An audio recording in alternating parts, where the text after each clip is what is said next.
Check, check, check. Okay, well, this works. I don't suppose you have a mic stand, Soren? Yeah. Okay.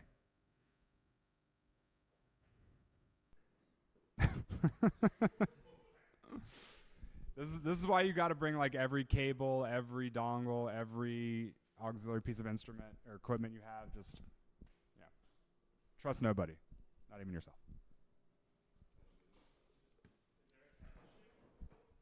My neither my internal mic nor this USB mic are working because they decided not to. So they're willful. These mic friends are. Reverse it.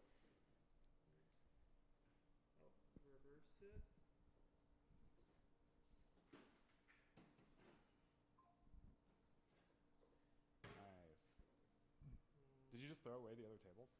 No, so the legs wouldn't lock, so sometimes they would collapse in on themselves, which is kind of unsafe. Yeah, a little bit. So I had to return them. Got it.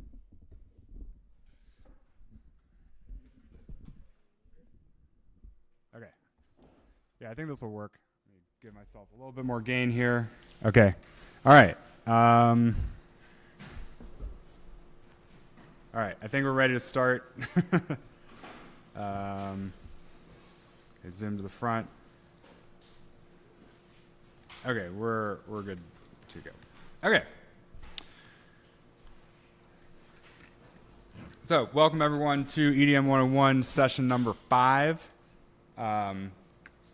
Today we're going to be going over a segment of a song called A Build Up. We've already kind of looked a little bit at some of the dynamics of this section in our drops near the end. Like last time we had this idea of having a riser at the end of our drops as a way to kind of like give this energetic uplift to kind of bring the drop to a conclusion and set the listener up for the like next part of the track, like the break or whatever, or the second drop. So for the build-up, we're basically going to take that same kind of energetic motion idea, but kind of like make a bigger deal about it, because we're going to transition from like what would be the verse, you know, like the starting part of the song, into the drop, and the build-up basically helps prepare the listener for that and create a nice smooth transition there. But first, we are going to listen to anyone who submitted homework, which so far is one person, Noah. Congratulations. So I know I sent the email out a little bit late. Got 2. Oh, so is it? Oh, the first one is the track itself and then the cover. Is that the idea? No, the first one is my cover of a song, like half of it. Got it. And then the second one is taking a melody from a different song and doing my own chords and inversion. Oh, sweet. Okay. Very good. Cool. Well, let's. The second one I only worked on for like an hour or 2 today, so it's Okay. short. All good. Well, let's give him a listen.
Very good. Yeah. Yeah, really great, drum pattern programming. Did you make that little, the sort of chordy sort of synth with the little filter on the beginning, the sawtooth one? Or did you find that in a pack somewhere? The one near the end. The one that's going like, gen, gen, gen, gen, gen, like this, this one. That one is, or no, that might be a polysynth preset, Okay, like built into Ableton. okay. It's loading now, but I can't remember. Got it. Yeah, I liked how you kind of you have those like really short tick tick kind of motions, and then like the longer ones. That's a really great contrast and gives like kind of that I don't know, it makes it feel kind of tactile. So I was, Take credit for the writing, because it's just someone else's song. I was just copying what I heard. but I mean, you copied it really well. I'm not familiar with the original, but it sounds like you hit all the major elements as far as I could tell. I think you probably bring that lead up a little bit, though. Make that a little bit more prominent.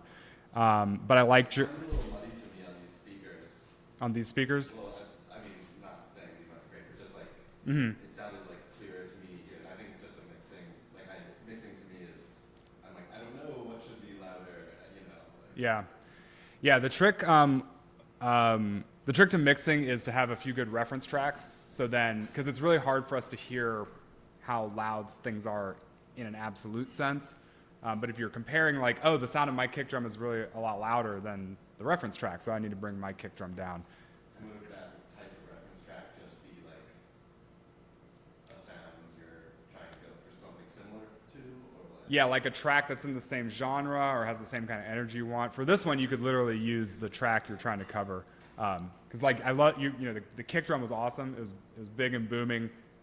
Maybe in some ways kind of dominated the track, perhaps because I don't know if you're mixing on headphones or.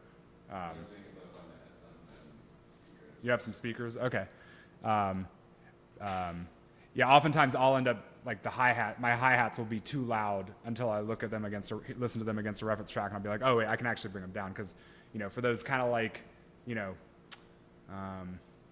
low information sounds or sounds that are kind of like persistent, like the listener will hear them. They don't need to also be loud there, because so hi-hats, they're being played a lot, so you can get away with kind of dialing it back in the volume sense. I thought the clarity in your bass line was really good. Wasn't fighting for space with the kick, and you had that kind of like square wave sort of bass sound going on. Actually, I guess you had two kind of bass sounds. You had this more like Yeah, so there's three different vitals and one polysynth brass instrument from Ableton. got it. I thought it was really effective here at the end when you switched to that more like crystalline kind of plucky pad sound. It was a really nice contrast with some of the like. I mean, generally the rest of the song was kind of heavy. And So. that one, which is chord det keys. All right. Yeah. I mean, a lot of this is like just exploring what sounds you have available to you until you find a good one, and then marking it down in your favorites. One thing that I found that really made a difference is when I was going through the instruments in Ableton that they have built in, I would have my beat on loop. Mm-hmm. Because the instrument sounds so different with and without drums and stuff. Sure. Yeah. So like when I was just listening to an instrument, I don't know, like these all kind of sound weird. But then I started playing, just previewing it with my drums, and it was totally different. Yeah. And that's good intuition too, because like a lot of times you'll be previewing sounds in isolation, and you'll be like, oh wow, this sound is huge, I want to use that one. Okay, this sound is also huge, I want to use that one, it sounds amazing. But then when you start putting them all together, it's like, oh no, I have too many massive sounds together, and they're fighting for space. So sometimes it's better to just use like a little simple sound, especially if you're like, okay, this element is really kind of in the background, doesn't need to like have a whole lot of detail, just needs to be there filling in the space a little bit. Those kind of sounds can be quite simple. You don't have to use all of your like complexity budget on those sounds. Yeah, I thought the mix was good. You had some nice little like riser and fill kind of sounds to bridge the energy between the different sections. Yeah, is this like a straight copy of the whole song? Does it end? Is it about Yeah. 2 minutes and 22 seconds? Yes.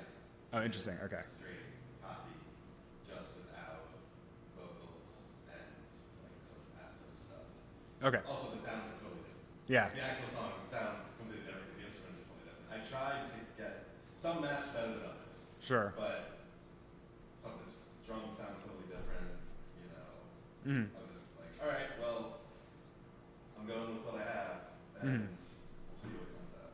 Actually, I kind of want to hear the original. Yeah. What is it called again? Fuckers, feedback on fuckers. Cuckers. This part I'll just edit out of the. Let's see. This one?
Did you transcribe all that, or did you find MIDI files online?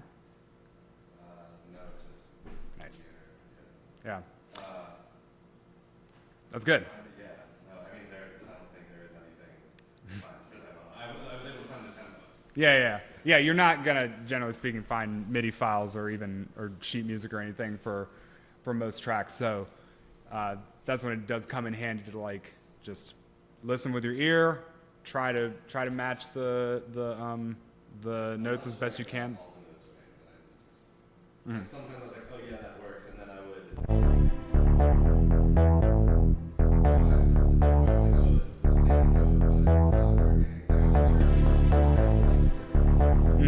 Yeah, I could hear that their version of the main vocal melody is a little bit more in a major key. I think one of their notes is a little different.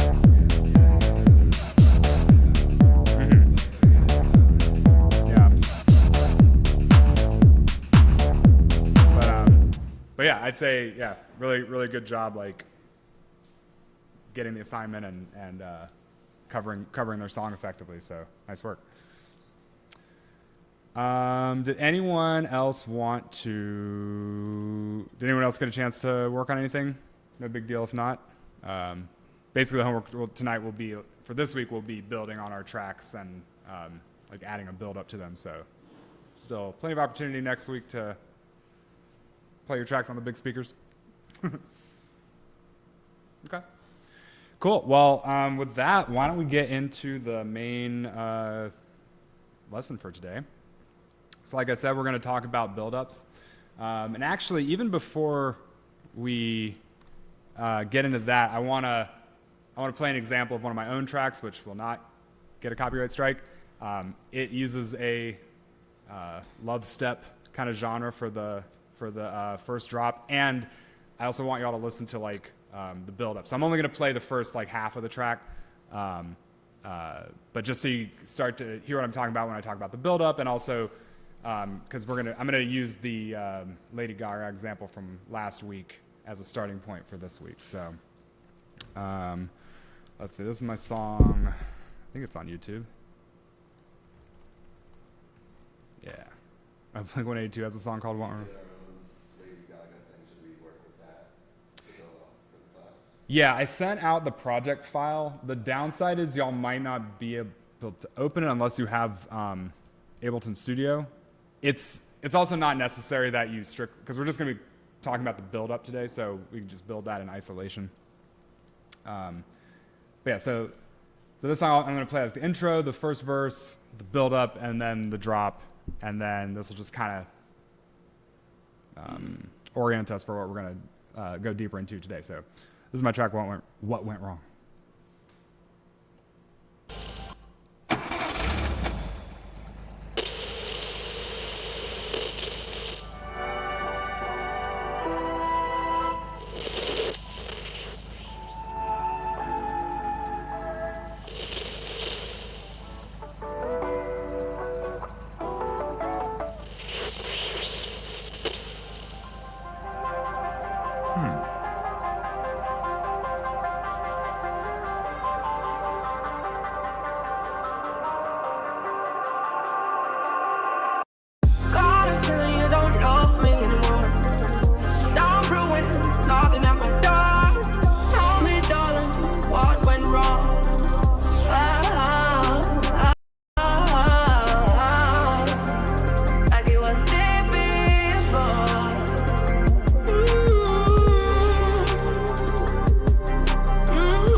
Okay, so in that example, you saw how like this build-up section helped take us from the intro. It like kept some of the sounds from the beginning continuing through, and then it started to introduce some of the sounds from the drop, but in kind of like a chopped up or fragmented way, like that kind of like female vocal idea.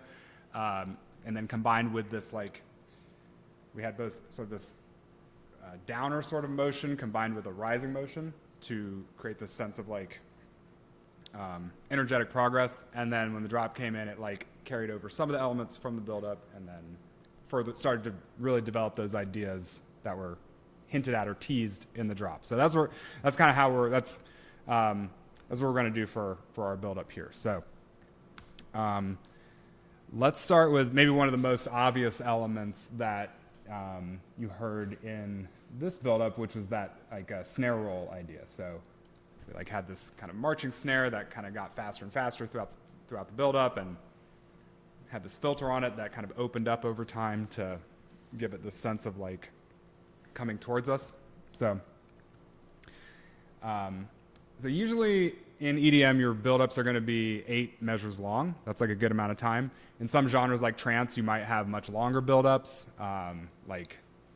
Sometimes the entire track can be kind of like this build-up. But 8 measures is a good, like, solid amount of time that feels right to the listener. In fact, you can often just literally start your song with a build-up, like basically getting your listeners right there into the energy of the mix. Don't even need like an intro or a verse. You can just like get right to the point, but like give them that build-up as a way to like, kind of like at the beginning of a roller coaster, like if it were to just literally start with being pulled up to the top. So let's see, I'm gonna move all this stuff over 8 measures so that I have a little bit more space to work with. All right, so one of those classic ways to start, like I said, is with a snare roll. Let's go in our drums. Let's go in our drum section. I'm gonna add. So I already have this one drum kit here, so I'm just gonna build on it. So. Are we using the same Yeah, if you have it. But if not, it's not necessary. Just set your tempo to 140. This is the file that you emailed out. Yeah. Yep.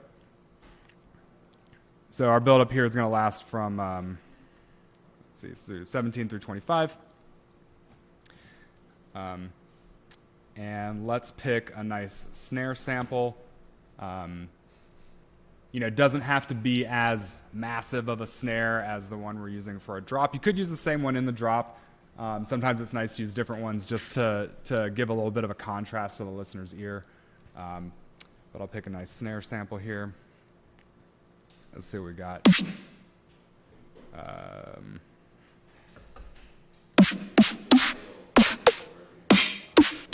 What's that?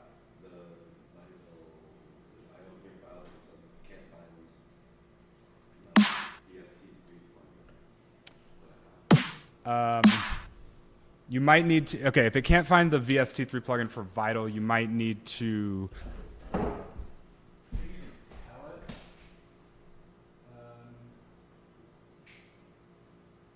Let's see. Can you check the plugins real quick? Okay, and can you check Vital? Okay, Vital. Okay, you only have, it looks like you only have the audio unit installed, so you need to also install the VST. Yeah, so for those folks on Mac, if you only installed the AU, the audio unit version of your of Vital, you need to install the VST3 one as well, just so you can, if you want to open the example project, that is. Sorry, I thought. Anyway, something to mention. Okay, so I'm gonna pick. I don't know. Let's just. That has too much of that weird resonant tail. Okay, this one, I like this one. Okay, so I'm gonna bring this onto my, this is a drum rack that I have in my drums group. You could create a new track if you want. I just happen to have this drum rack already handy. And I'm gonna create an 8 measure clip here, MIDI clip. And so one of the, so I've mentioned before how a lot of times in EDM you're building things in powers of 2, you know, either, you know, 8 bar fragments, 16 bar fragments, or, you know, quarter notes, half notes, 16th notes, etc. So what we're going to do here to create this like rising energy in the snare is we're going to make 4 notes of quarter notes, 2 notes of 8th note, 2 measures of 8th notes, 1 measure of 16th notes, and then we're going to leave this last measure blank. So so you often see this pattern in, if you find like loops or sample packs, the risers will be like 7 measures long, that's because you want to leave this like 8th measure free to add in a pre-drop vocal, or otherwise create a little bit of space and silence before the drop hits, because that contrast will make the drop hit that much harder. So first I'll set my grid to quarter notes, and I'll just insert quarter notes all the way to here. And then I'll switch to 8th notes. Insert a bunch of 8th notes, 2 measures worth, and then 16th notes. Cool. And then I'll stop. And if you look here, you can kind of see how, like, right, I have 4 measures of quarter notes, 2 measures of 8th notes, 1 measure of 16th notes. So every time I cut the number of measures in half, I also cut the length of the note in half. So I'm getting this like exponentially increasing rate of snares. So if you do it right, you get this kind of sound. Let me turn this up.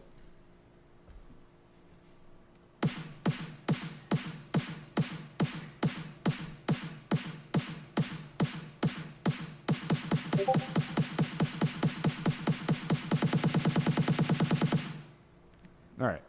Sorry, I heard my, okay. Right, so this is kind of like that's very boring on its own, very kind of predictable, but it forms a nice like backbone or skeleton to the rest of our drop, or sorry, to the rest of our buildup. Is everyone able to get that in? Like, you know, the right number of measures, the right duration for each note.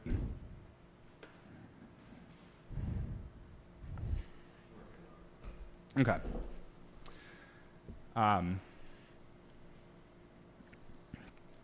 Now, even here, there's some like, small things we can do to create a little bit more of a natural sort of sound. So, especially here in the latter half, like we're playing more notes faster, and we're starting to get that kind of like machine gun, like robotic kind of sound, which is kind of artificial. So, one thing we can do is with these eighth notes, we can make every other one just a little bit quieter. So it's like dun dun dun dun dun dun dun dun, and this helps like break up that like that punishing kind of consistent volume. So you can just take the second one down a little bit. Maybe I'll duplicate that all the way. And I'm taking down the velocity of these notes, so like every other one is a little bit quieter. And then similarly with the 16th notes, you can do the same, except it'll be even a little bit subtler. We can take the, we'll take, so in each group of 4, we can take the second and fourth ones down quite a bit, and then take the third one down only a little bit. So, because the, this beat right here, this eighth note, it's a little bit more important than the 2 16ths on either side, but it's not quite as important as the main quarter note beat here. So again, we're putting different amounts of volume of velocity on different notes according to how important they are in the rhythm, right? So we still want that really strong quarter note downbeat, but the other ones can be a little bit quieter, and that's just to de-emphasize the less important beats and make the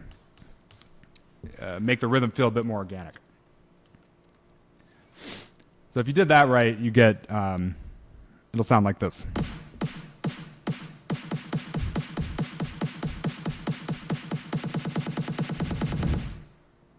Right, so that helps break up that kind of like machine gun sort of tone. Does that make sense? Is everyone able to like make these little micro adjustments on the volumes? So the 16th notes is kind of like a W, right? Yeah, that's a good way to look at it. Da, da, da, da. Yeah, down, up a little bit, down, and up a lot. Yeah, more like a W. And then I guess the eighth notes are more like V's. Yeah. So that gives a little bit more of an organic feel. Another thing to notice is like all of these beats are still, all these drum hits are still precisely on the grid. So that can, like the ear can kind of get a little exhausted by that as well. So Ableton 12 at least has this humanize feature. So we can shift some of the notes a little bit off the grid. And again, this idea of like, which of these beats are the most important is going to come into play. So we still want these hits that are like right on the downbeat to be perfectly in time. That's our backbone, that's our anchor, that's keeping the rhythm like overall consistent. But with all the other hits in a measure, let's say, we have a little bit more freedom to like slide them off the grid ever so slightly. So if you select, let's look at these eighth notes. If you select all 7 in a measure except the first one, and we hit this, there's a humanize button over here. If you turn it up a lot, you can see, or if you turn it down to 0, of course it doesn't do anything. But as you turn it up, it like pushes the notes more and more off the grid. I know it's probably kind of subtle to see, but if I turn it up, you can see. In fact, like that last note, it's getting slid over to the right so much that it's like cuts off the next note, so we have to add that one back in. But you put it, you give it a little like, I don't know, 5-10%. It's subtle, but it can like kind of warm things up a little bit. And then you can just like copy and paste that pattern so it repeats for the next group, and then have to add a note back in here because it went away. And then of course we can do the same thing for the 16th notes. Select every one of them but the last one, hit the humanize button. This might be too subtle for y'all to hear, but I'll just play it anyway. Sorry, I meant select every 16th note except the first one. Yeah, good ear. You do that right.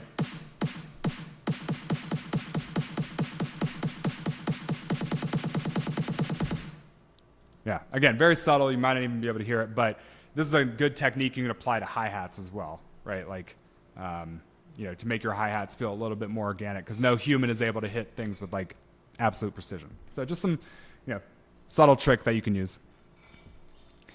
Cool.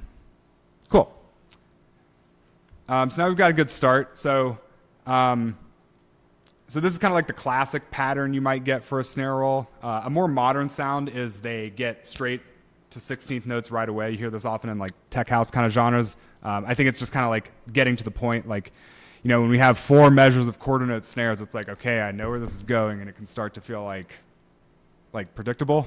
I mean, a lot of EDM is predictable, but sometimes things are a bit too predictable. But we can introduce another snare that does start at 16th notes, and that can be a nice complement to add some extra texture and motion to this one. So let's go ahead and pick another snare. And this time, so this one's going to be 16th notes right away, and it's also it's going to form more of a supporting roll. So we're going to choose a snare that's a little bit shorter in duration. Oof, sorry. Let's see. There's a lot of good trap snares that are a bit shorter. That one's pretty good. Right, it's a little bit shorter. Actually, oh, sorry. This one's also been pre-shifted a little bit, so I don't want to use that one. I'm gonna, yeah, this one seems good. Okay.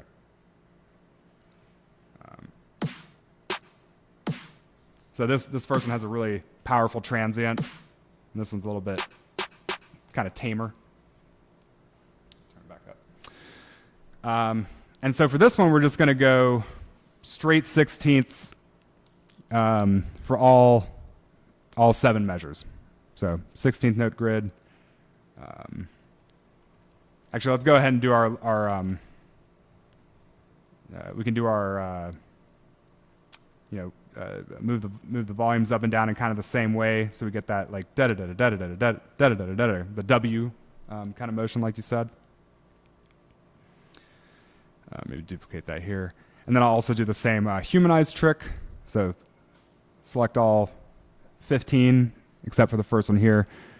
Tell it to humanize. And now we'll just,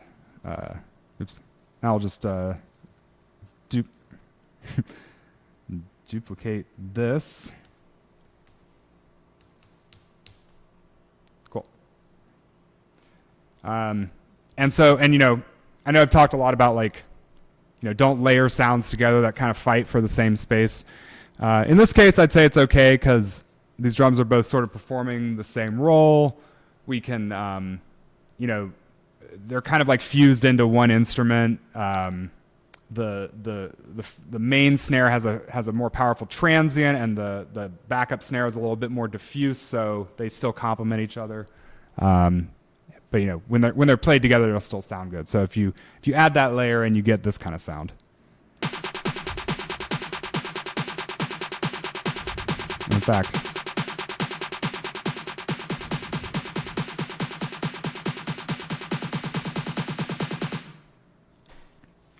cool. So that helps. Like, and I by the way, I turned down the volume a little bit on that supporting snare just because it's like, you know, playing a supporting role.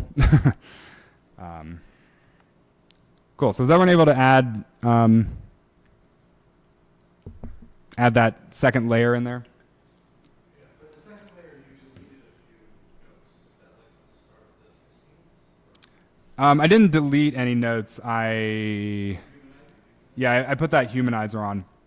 Honestly, you know, another option to create a little bit more contrast is just make this supporting snare just straight on the grid and let some of the play on the rhythm come from that main snare. So, you know, that's another option, because sometimes the humanized will put things a little bit off the grid. It might clash a little bit. So, you know, for this one, you could consider just dropping that humanized element entirely.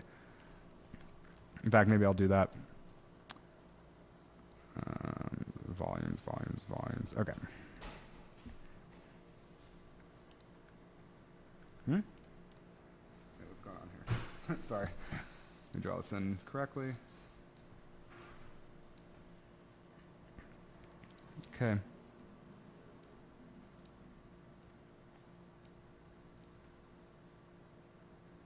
Okay. Yeah. All right, there we go. Okay. All right. Cool. Some other things we can do to create even more of a sense of like rising energy. We can use a low pass filter. So, especially for this genre, chill step, love step, whatever, we don't necessarily want to go with like something super high energy right from the start, right? Like we're a little bit more subdued, relaxed. So let's start with some of the high frequencies taken out of the snare, and we'll gradually bring them in, and it'll create this sense of like, oh, the snare is coming towards us. It's like accentuating that sense of buildup. So you could use an EQ here. You can also use auto filter. So that comes with all the every version of Ableton. So just grab an auto filter, drop it on your drums group. It should start in low pass mode already. So again, we're letting the low frequencies pass through. So if I tweak the frequency knob, you can hear that. Right. So basically, I'm gonna automate this so it rises over time and starts adding in more of those higher frequencies. As a reminder, if you want to automate a parameter, you can two-finger click or right-click on the knob. In this case, the frequency knob, and we'll click Show Automation, and we'll start, I don't know, to taste, 700 or something like that. Let's see. And then by the time we get to the end of our snare roll, we want it to be all the way open. And another subtle thing to point out here is, so the audio spectrum is on a logarithmic scale. So, every octave, we double the frequency. But by default, you get a linear curve here when you create a new automation. So that means we're gonna get to the higher frequencies faster, because the higher frequencies occupy in linear space, they occupy a larger range of numbers. So to compensate, oh, what's up? Yeah, how do you set your auto filter so it's doing that, so it's creating like your linear slope over the whole 8-bar section? Mine is just like straight line, I'm not sure how to. Okay, so it's an auto filter, right click on the frequency knob and show automation. So to start, you get this, orange dotted line. Yep, I got that part. Okay, and I switched to my pencil, no, I don't need the pencil. I just have my pointer, and I'm going to put a node. I'm going to click here and put a node at the end. Right, so now I can drag this node up and down. I'm going to put it all the way at the top. And then at the beginning, I'm going to click and add another node. And now I can pull it down. Is that working for you? Yes, I'm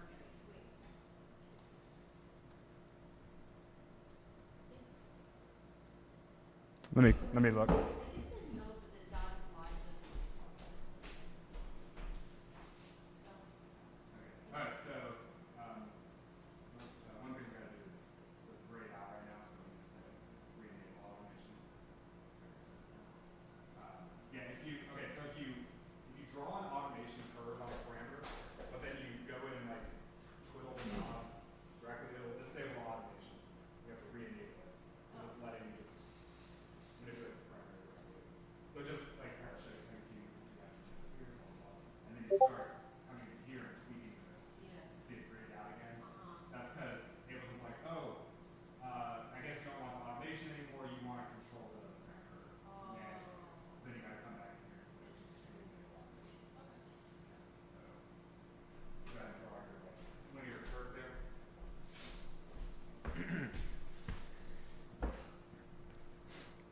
All right, so like I was saying, so we have this linear thing here, but we want to bend it up so it stays in the lower frequency region longer. So if we hold down Alt, we can bend this curve either up so it's concave or down so it's convex. So we want to bend it down so it's convex. Let me expand this so you can maybe see it a little bit better. So we went from this line to this kind of more exponential. So I'm holding down Alt on Windows. I think it might be the Option key. Okay. And if you hold down Option and double click on the line, it'll reset it to linear. But yeah, so if you bend it down like that, now you get kind of a more exponential shape. And if you do that right, you get this sound.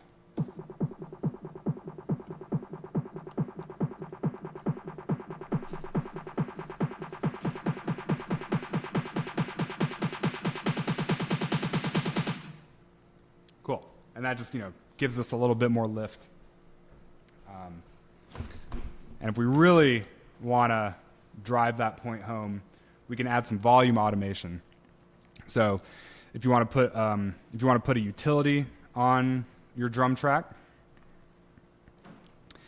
we're going to automate the gain. So this is just the volume. So right-click that, show automation. We want it to be at full volume at the end. Full volume is 0, or no gain. But at the beginning, maybe we'll start it at like, I don't know, -3.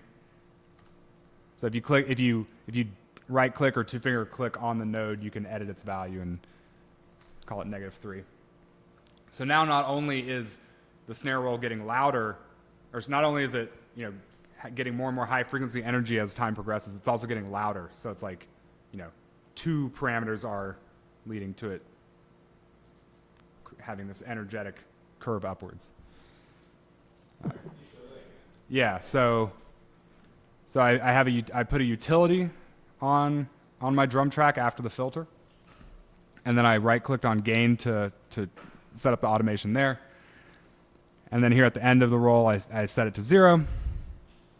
At the beginning, I inserted a node. I right-clicked or two-finger clicked on that node to edit the value, and then I can type in -3.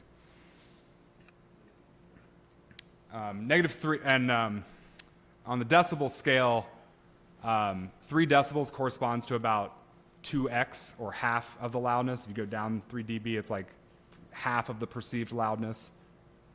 If you add 3 dB, it's like twice as perceived loud. That's a rule of thumb, at least. So I know this is, I won't play this whole thing over again, but yeah. Yeah. Cool. So we got that. And we have some other parameters too we can tweak to give ourselves even more of this uplift.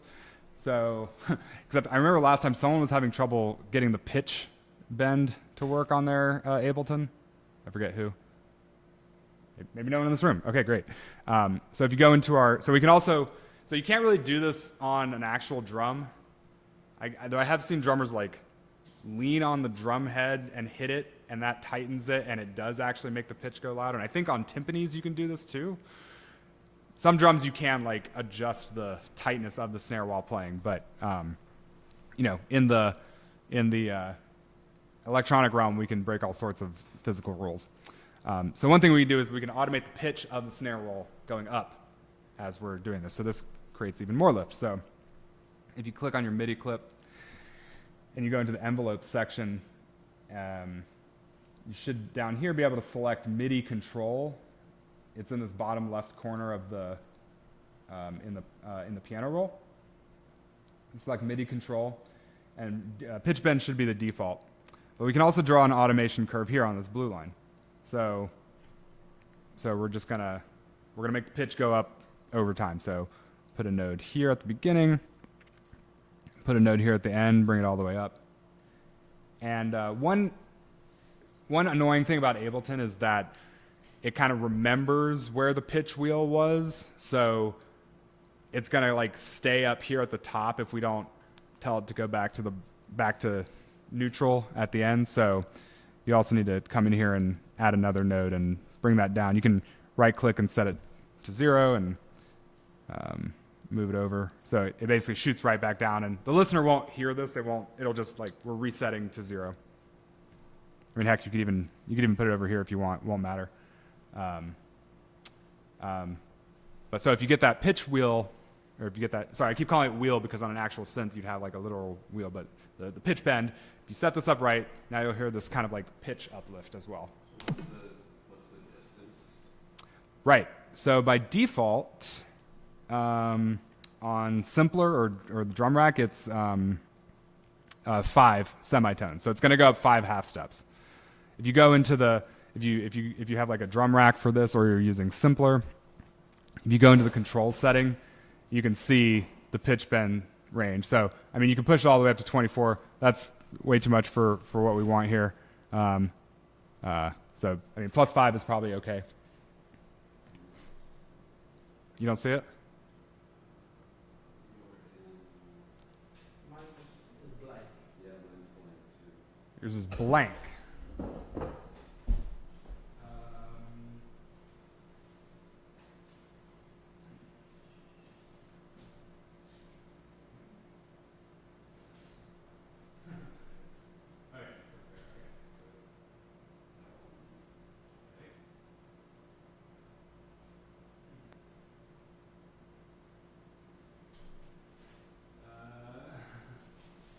Oh, it's trying to turn the filter on. Oh, okay, those are where it is. Oh, you gotta turn the pitch. Looks like you gotta turn the pitch and go on. I don't know why Oh, it's okay, turned PV off. range, got it. And so 5 semitones. 5 half steps. For some reason, you have to turn on the pitch envelope there. I don't know why it's turned off by default. But why? It's like it's this tiny button. Why does only one of my samples have that? A pitch envelope. Yeah. Here. The other one has So for some reason, the pitch envelope is turned off. I don't know what's going on. Turn it on. Yeah, mine too. But it was already set to 5 semitones. So. Well, two of mine have it, 2 of mine don't. Yeah. Maybe it depends what kind of file it is. Can you? What's up? Can you click onto your cymatics alternate snare Mm-hmm. and then go to controls there? Yep. And keep looking to the other two too. You have to the trap one. Mm-hmm. Yeah. My,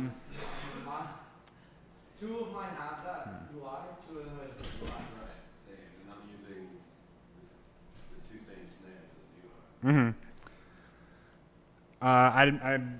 I am honestly not sure why it's doing that. Anyway, it's not important. We can keep moving. But we applied the pitch bend on the whole MIDI track, that whole, it's on the track, it's an automation on the track.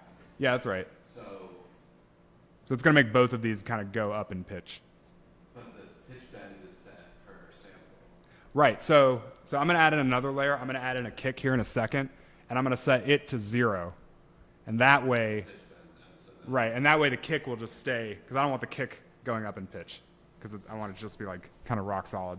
So your basically, like recommendation here is to set like the overall track pitch first and then manipulate the single, with individual samples, so then the volume of the pitch to stay the same. Yeah. Alternatively, you can, instead of using the drum rack, you could put all of these on their own track, and then you have more control over the individual samples.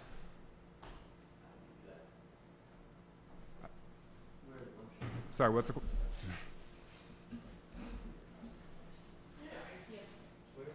You got it. Okay, cool. Yeah, I got it. Thanks. So sorry, why would I use the pitch on the individual pitch? What would I button that checkbox for this? Mm-hmm. When do we use that? So,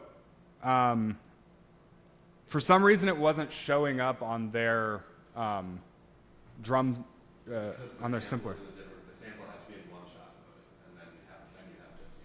Oh, I see. Oh, so you had it on like classic or something? Oh, okay, interesting. All right. So yeah, make sure. I don't actually know the difference between classic and one-shot mode. This is one of those details that never seems to come up for me, except I guess. It seems like you can do most of the same stuff. It's just a different way of doing Yeah. it. Like, do you like thinking in terms of attack and release in that way, or Yeah. just like different setups? Now you can, like, if you want to add more like snap to the beginning of your drum samples, you can use this pitch envelope. And you know, like a few lessons ago, we talked about like making those sub bass sounds and adding a little bit of like attack at the beginning with the pitch envelope. This is doing the same thing. Now, kind of unnecessary with a drum usually because you already have a really sharp transient at the beginning. But you know, they give you the option because this is, you know, it's a useful sound shaping tool. But really, I'm just trying to use the pitch bend here so that I have another parameter to give the sound some general uplift throughout the buildup. It's not strictly speaking necessary. I'm just trying to present a bunch of different options, and it's more of an artistic choice if you like this sound, which sounds like this. You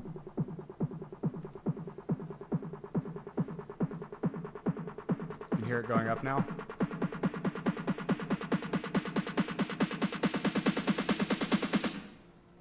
Yeah, so it just kind of further intensifies that uplift. And you know, maybe actually I'd want to only make the 16th note snare do that uplift, whereas my sort of backbone snare just stays firmly on pitch. And that kind of creates some interesting like contrary motion to add some complexity and interest. Would you want, if you're gonna pitch bend, then you still want them to start, if the note for it matters, you still want it to start like a note that's your key or whatever it is? Yeah, with this, I mean, these are snares, so the pitch doesn't matter as much. If I'm being absolutely precise, then I would start the pitch bend right after like the first hit. Just so there's no like pitch rise right in the middle of the sample. It's hard to, it's very subtle and like, you know, it's very easy to get lost in these like, really tiny micro optimizations. But yeah, if you were being absolutely precise, you could do that. Okay, but let's add in, let's add in another element to further embeefen our buildup. So let's use this kick. So the kick, it's a lower frequency instrument. We're going to use the same like powers of 2 idea in terms of how we're going to make it go faster over time, but I'm going to do it at a much slower pace than with the snares because it's like, you know, a lower frequency instrument. It's more like a whale. It moves more slowly, more majestically. It doesn't need to, in this case, I don't want like a super fast kick roll. I just want like something to add some emphasis at key points. So I think I only need quarter notes here. So I'll throw in a quarter note right at the beginning. And then 2 measures later, I'll do another quarter note. And now I'll start speeding up. Now I'll do a quarter note on, on measure 5, I'll do a quarter note here. Then on measure 6, I'll do another quarter note. So now I'm like, speeding up. And now for this last one, I'm going to do like, I'll just do straight quarter notes. So, not strictly speaking the same exact powers of 2 idea, but in any case, you can see it's like starting off slower and then getting faster. So this adds like another layer of, increasing energy over time with the kick. And this is the same kick that I then use in the drop. So it also has the side effect of kind of like preparing the listener's ear for that kick.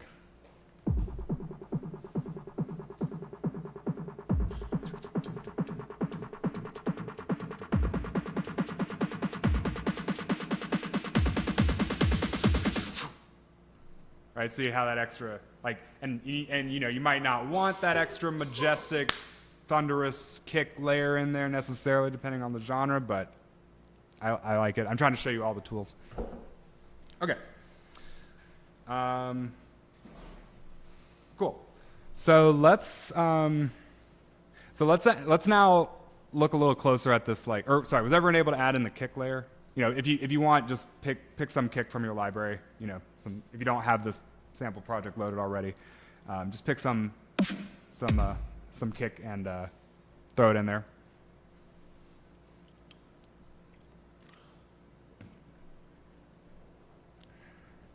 in the meantime, I'm going to find that that hyped vocal sample that we used for the techno track. Let's see. Which one was it?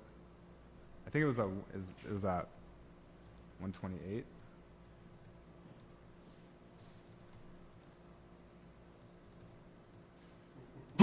Deep hands up, then we gonna drop. There we go. I think that was it, right? Okay, so let's use this as our pre-drop vocal.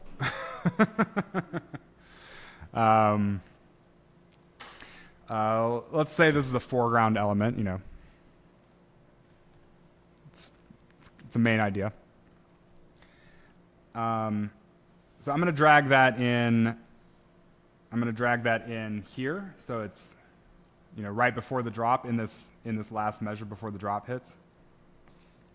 I'm also going to have to warp it, right? So, you know, this sample's at 128. My track's at 140. And I want it to line up perfectly here. So I'm gonna warp it and then type in 128 here, and now it'll, you know, it'll be right perfectly in time. So Hands up, then we gonna drop. whoa, sorry, that's real loud. Oh yeah, because I cranked this up.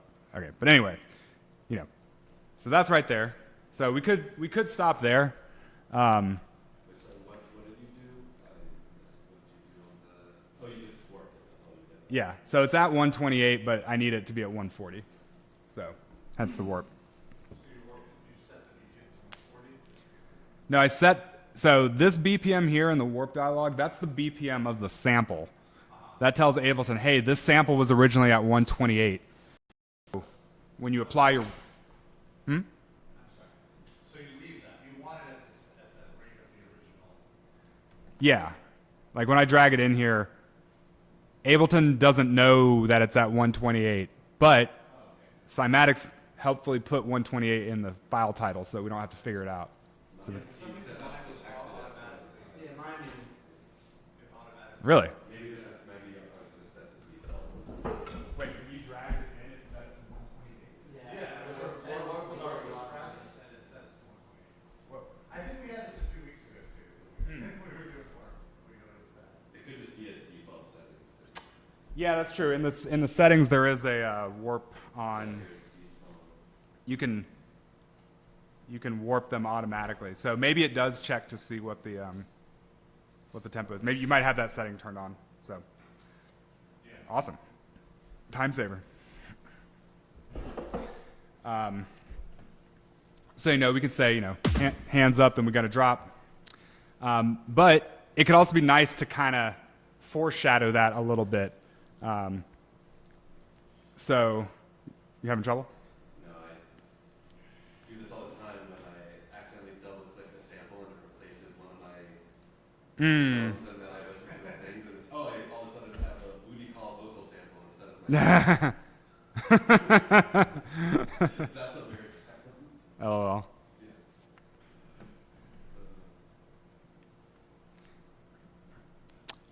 But let's so we can kind of foreshadow this vocal as well and incorporate it into our build-up to make it even more powerful when it finally lands, because the listener's like, oh my God, what are they about? What's going to happen next? So maybe we'll take this just this hands up part. Hands up, So hands up.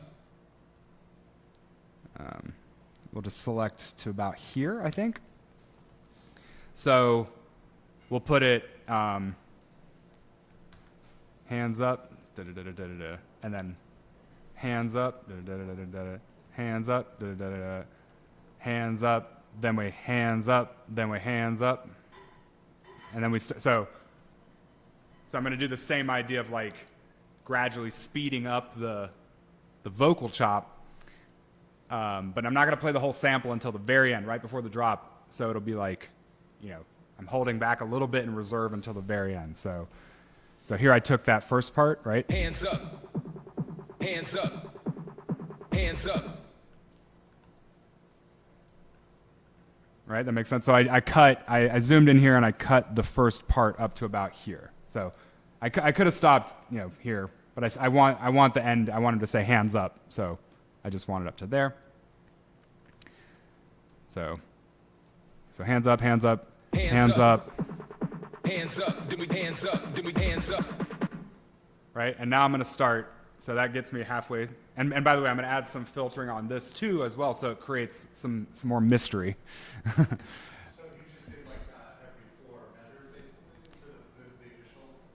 Yeah. So at the beginning, I have hands up at the beginning of each measure, except the fourth time I want to put a little bit of a variation on it. So hands up, then we hands up, then we, and this is just, think about how you want it to sound, recite it to yourself, and then chop it up. And that's a pretty common technique, right? Like on the fourth one, do something a little.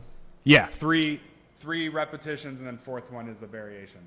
Or sometimes you do same variation, same, different variation. So A, B, A, C. That's another common pattern you can use. But A, A, A, B works really nicely in a lot of cases. That's like a pattern you can reach to and that people will respond well to. Yeah, so hands up, hands up, hands up, hands up, then my hands up, then my hands up, hands up, hands up. And then now I want to do it every, I want to do it twice in a single measure. So it's like hands up, hands up, hands up, hands up. Then we hands, hands, hands, hands, hands, hands, hands, hands. Right? It's silly, but Hands up. Hands up. Hands up. Hands up. Then we hands up. Then we hands up. Hands up. Hands up. Hands up. Then we hands up. Then we gonna drop. yeah. I didn't program this bass very well last week, but Can you zoom in on your audio edits? yeah. And I'm not saying that this is an artist's choice, but this is one way you could do it that kind of makes sense. And in fact, probably if I'm really trying to do it, I'd be like hands up, hands up, hands up. Maybe I'd do it like 1, 2, 3, 4, like that. Hands up. Just to add a little bit of variation in there. Hands up, then we're hands up, then we're hands up, hands up, hands up, hands up.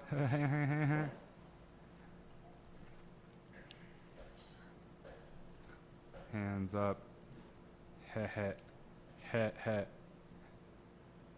Hands up, then we're hands. Cool. So make your edits there, and then we'll do the same thing with the auto filter, with the low pass filter. So just because it helps create a little bit of extra dynamism to this, so it's less predictable, and there's kind of like some mystery around it because you won't immediately know what is he saying. What, hands up? It's kind of muffled, right? So we'll do our same trick of automating a low pass filter up here, and then by the time we get to the end, I want it to be full power, and again I'll bend the curve down. So if you add that on, you get this kind of sound.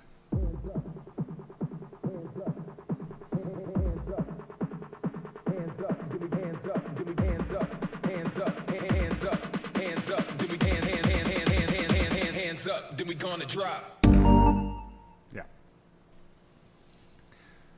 Does that make sense? We could just leave this hands up, then we're gonna drop, but we're using some of our thematic material to create a bit more continuity throughout our track, and not just have some random vocal coming in out of nowhere. It's like, oh no, this is a load-bearing thematic idea in our track that we can then later use.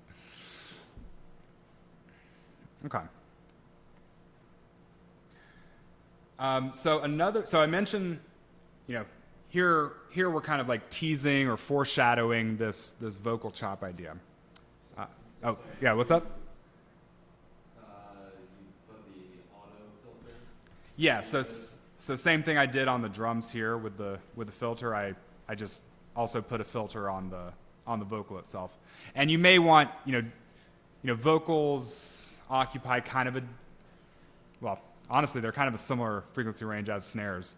So you could, in theory, put it under the same filter. But you know, maybe you want to have a somewhat different curve for the vocal. It's nice to, I mean, vocals and snares are like kind of different instruments, so you kind of want to process them separately, but yeah, so just put a filter on it, a low pass filter, and that helps create this air of like mystery.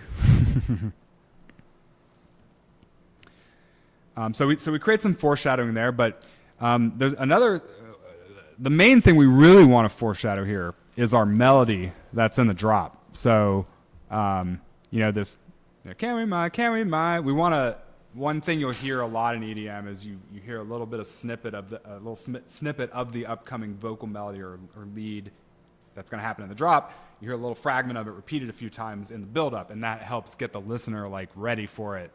It gives them this sense of like pre-nostalgia. In the track, it's like this. All right, so we're going to take that little fragment and we're going to repeat it in the same kind of quickening way throughout the build-up. But we're only going to take like those first few notes, and then when we get to the drop, it's going to play the full melody, and the listener will get that sense of release, euphoria, you know, the molly's kicking in, whatever. So I'll just, I'll type out the notes again for y'all, but in this case, it's B flat A F, B flat A F.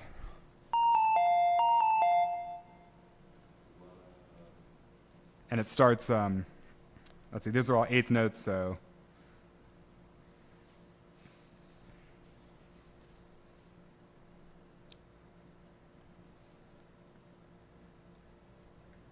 Sorry, let me delete some of these extra ones. Da-na-na-na-na-na.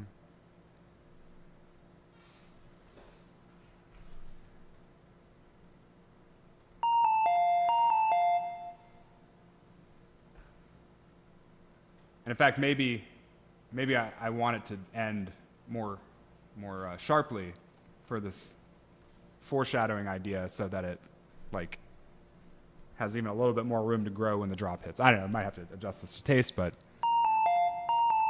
And I'm gonna add in some more effects here too to create more of a kind of swirling atmospheric ambience. And you know, if you weren't, and of course this part would vary depending on what your actual song is, you know. So it's, you know, it's not super important that you get this exactly right for the purpose of this exercise. But if you are doing Poker Face, this is one way you could fragment the melody. Okay. So I might do da da dun da da dun 2, 3, 4, and then so that'll be 2 measures, and then for the then I'll play it again in the second 2 measures. Da da da. Let's see. Da da da da da da. 2, 3, 4. Da da da da da da. 2, 3, 4. Da da da da da da. Da da da da da da da da. Maybe something like that. And you have some artistic license to play with the pattern a little bit. So da da da da da da da da. 3, 4. Da da dun da da dun 2, 3, 4. Da da dun 3. That's it. Da da dun 3, 4. Da da dun 3. Da da dun dun dun dun dun. I think this should work well enough. Oh, sorry.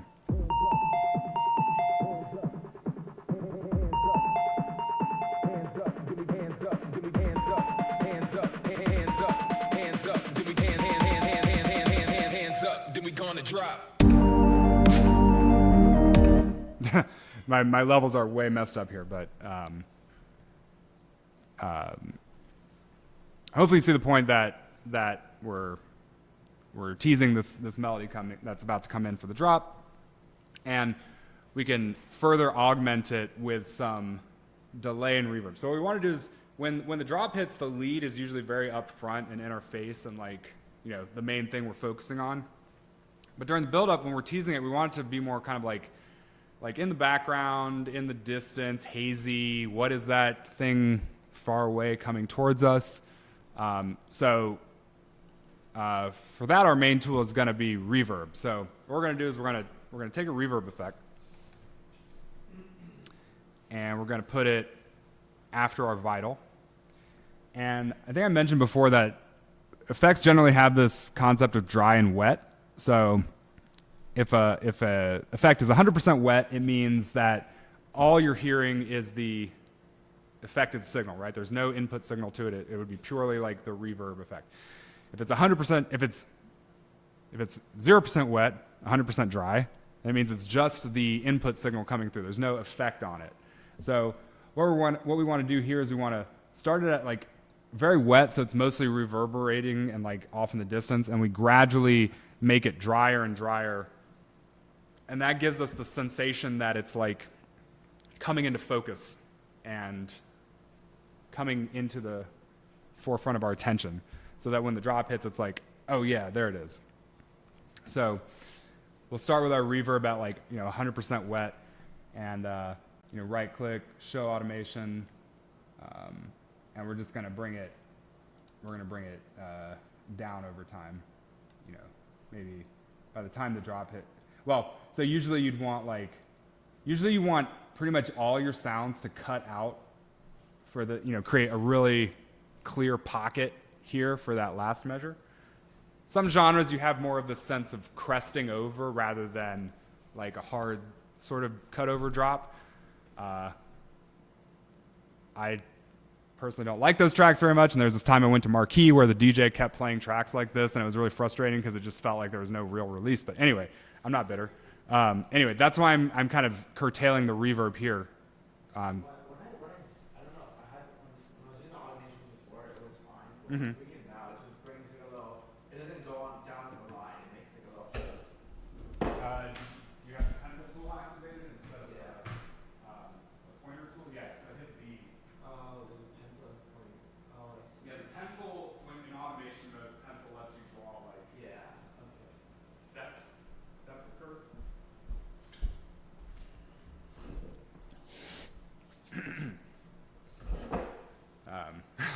Maybe by the end of this, we'll have a real deep appreciation for AI-generated music and how many mouse clicks it can save.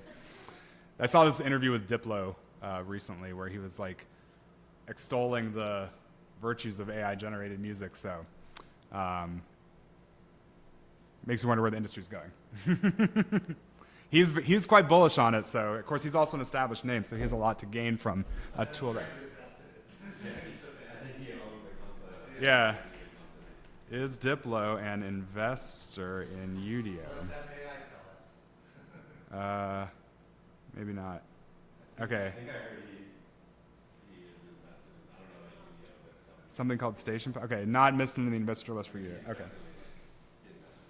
invested. Yeah. Oh. This person's. Oh, okay. Torch has funding rounds for Torch Capital. Well, I don't know what Torch Capital is investing in. VC group that invests in AI. Yeah.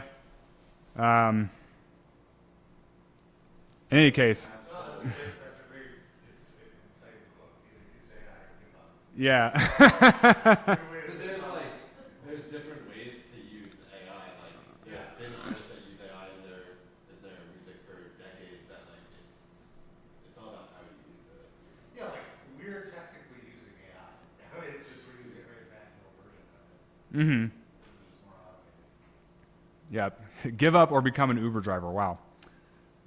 I mean, maybe I shouldn't be platforming him, but. Oh yeah. Obsolete after a while. With Waymo, right?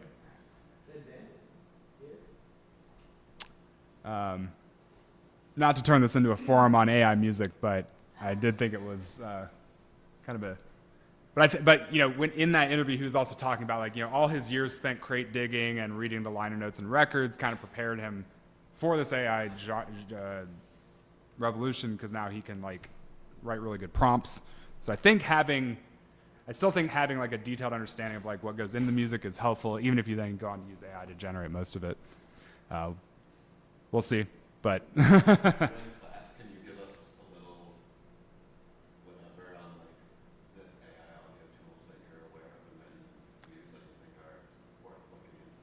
Yeah, I could whip up a track in Suno. That's the main one I use. So it's just tech, it's just prompts. It's prompts. Well, with Suno Studio, you can also give it a starting clip of audio to work with. So that's how I like to use it. I like come up with some idea because I've got a lot of music kind of in my fingers, and then it can take that and sort of blow it up into a full production, and then it has like you can split it. It has a stem splitter built in, so you can break it down into individual tracks, and you can also like record a vocal take and then turn it into a different instrument. So if you want to like sing a melody, you can then turn it into a different instrument. You can of course apply lyrics and. Well, one of the people in the last class was producing some very listenable music with AI that, you know, sometimes it sort of like goes on too long or makes weird like structural decisions, like it doesn't know how to end the song properly, or it kind of starts repeating itself in weird ways that you know, with a little bit of human editing, you can kind of shore up those rough edges. Or sometimes you just got to get multiple takes and like sift through them, so you then become this kind of like curator. But it can generate like loops really quickly for sure that you could then bring in. And it's gotten better about being able to generate at like and hold the tempo consistent. It was kind of bad at that earlier, but now it can like generate a really consistent. Yeah.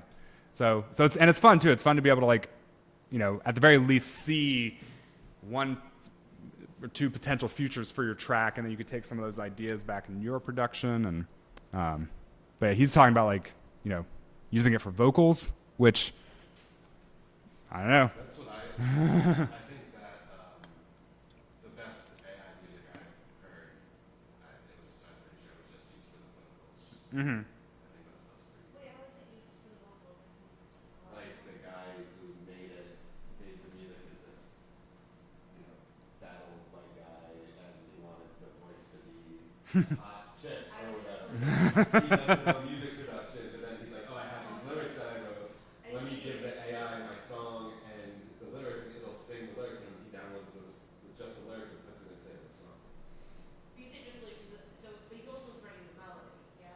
I'm pretty sure, I don't know 100% what he's doing, but I'm pretty sure he does his own music production and then is just using AI for like the singer. He uses it for the singer. The singer's the hardest thing to get. He writes his own lyrics, and then he's like, oh, I need like a hot anime sounding chick. That's the kind of music he makes. He's not saying it's great, but like I haven't heard much of that music. He's one of the few that I've heard that's doing it. Cat Red 7 is the name of the band. Cat I Red. literally only listened to it once, so yeah, I mean, just Cat Red. Yeah, Cat Red. This guy. Yeah. Hmm. You can listen in 30 seconds.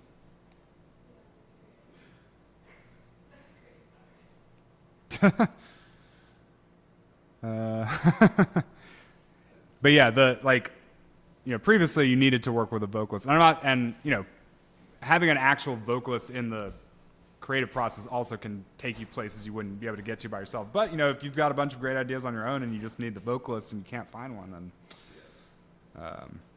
yeah, that's not a barrier It also seems anymore. powerful for like demos, bands that are making demos and stuff. Oh, Yeah. we know we're gonna record this in a final version later, but I don't have a tuba player right now, so let me get this tuba thing, Mm-hmm. and then we'll record it with a real musician later. Yep. Which is why I think if there's any moat, it would be live production, or like live performance rather, because people want to sing, people want to see humans playing instruments. Or you can find some way to like if you're a DJ and you can make like novel mashups and remixes really fast now. I don't know. I don't want to speculate too much on what's artistically possible, but or on what's likely to work. I don't make a living with music. Yeah.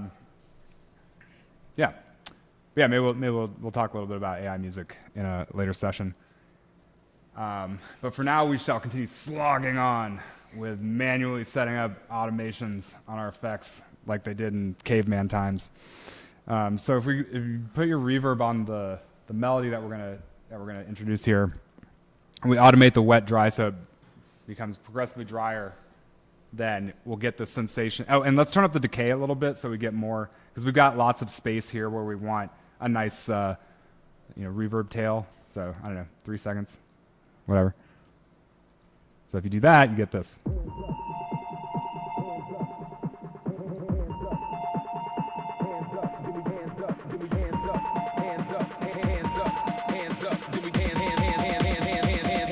Then we gonna drop. Let me turn down the bass a little bit. But yeah, you hear how it's kind of like coming towards us. We could accentuate this effect too by automating the volume. So especially because for the drop, we do want the lead to be pretty loud. So maybe here for the build up, we'll add a utility, and this will further enhance that coming closer to us effect. Start this at maybe we'll even go down to like -6. Maybe -3 is fine.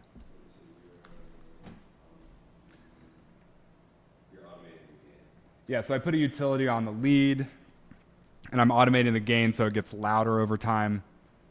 And you didn't bring it up, you left it at 0 and you just started lower it down. Yeah, because when the drop, this is on the same channel as the drop. So when the drop hits, I want it to be at 0. That's what I'm going to be mixing around at the end.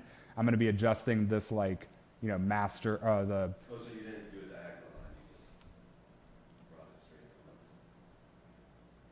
up.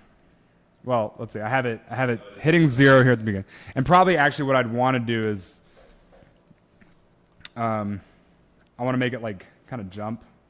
So maybe I'll have it come up to -3 by the end of the drop. And I'll have it start at -6, and so then when the build up. Then when the drop hits, I bring it back up to 0, so it's decisively louder than it was in the build up.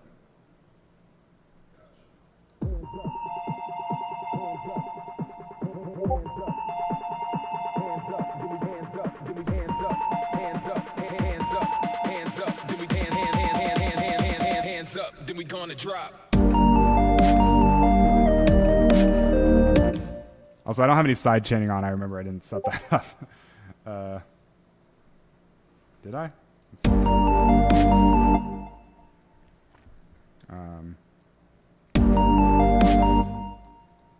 Sorry, all drums. I'm gonna be really annoyed if I keep having this. Okay. What is the external button? Oh, external means that's how we turn the side chaining on for the compressor. External means there's an external signal that is turning. Why doesn't it work when that's not there? Yeah. Okay. So this is this will be a little cleaner. So you did 2 side chains just so you can do different thresholds. No, so in dubstep, I need both the kick and the snare to trigger the side chaining, because I don't have the kick and the snare hitting at the same time. Yeah, so I need 2. Here we go. Okay, so now. There we go. Got a little bit more clarity, even if I don't have the wubs going on. Okay. Another nice sort of spatial effect we can add on our lead while we're teasing it in to fill out some more space and create more of that shimmer. We can put a delay on the lead. So this is going to create some extra copies of the lead and make it, kind of like spacious. So grab a delay. Should be, and I usually like to put it in front of the reverb. So the intuition here is imagine you're playing in a cathedral. And you don't have any effects on. You just play some guitar chords. You're going to get the reverb from the space, right?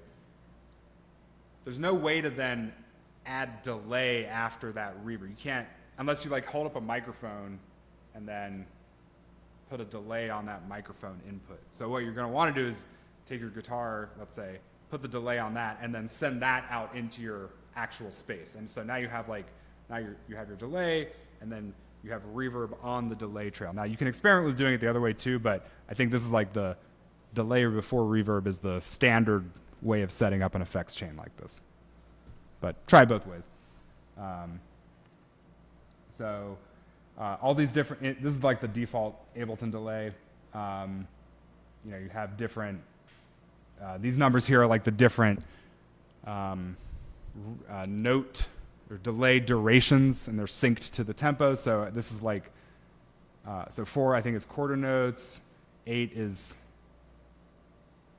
half notes. I think for some reason 1 is like the fastest, and then we have increasingly large subdivisions. I don't know, you just listen to different ones and pick one that you feel like sounds good.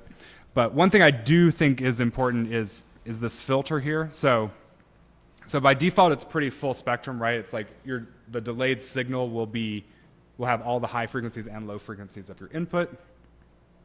But I think it tends to sound better if you shave off the highs and the lows from the delay trail, especially the highs, because like your delayed signal is gonna have, like if you think about it realistically, like imagine you snap your fingers in a concrete room, you'll hear this like kind of sound.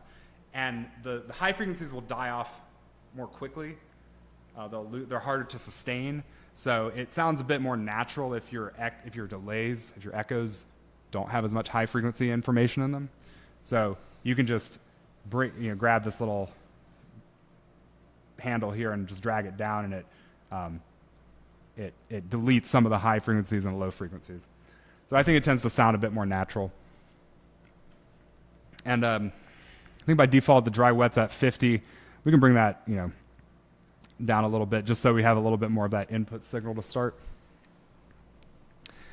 And if you set that up right, you should now have a little bit of extra spatial echoes filling in for you. Maybe we'll turn up the feedback, give it a little bit more echoes. Hands up, then we gonna drop.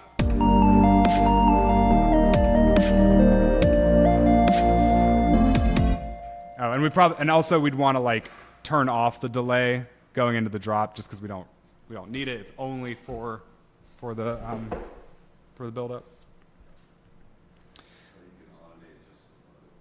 Yeah, so you can just straight up turn it off, and I have it turn off right here so that it creates a perfectly empty space for that pre-drop vocal to come in, and this is perfectly fine. It won't sound weird. Like the fact that the vocal is coming in hot will sort of like the listener won't notice that everything else just suddenly stopped. It'll actually sound cleaner, if that makes sense. Okay, so we've really got like 90% of our build up here. There's a clear energy rise, but there's a couple more things we can do here to sweeten the deal.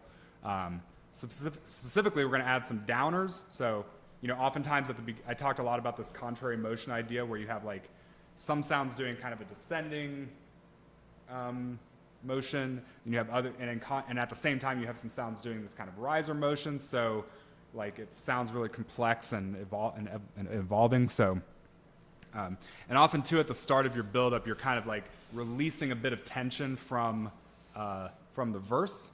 So you want to have some kind of like release. It's like some kind of sigh, and then to enhance the lift at the end of the build-up, we can do kind of like a reverse motion. So like bring in some more rising energy. So let's do a little bit of sound programming. Won't be too complicated, but let's grab Vital, and I'll put that on a new track. So we're gonna program a variation on the sub bass sound that we made earlier. Sometimes the sound is called a sub drop, not that kind of sub drop. So if you open up Vital and you go into favorites and basic shapes, so we just need a sine wave for this. So with the sub bass, we have like that kind of initial pitch envelope that creates a nice transient that you can latch onto.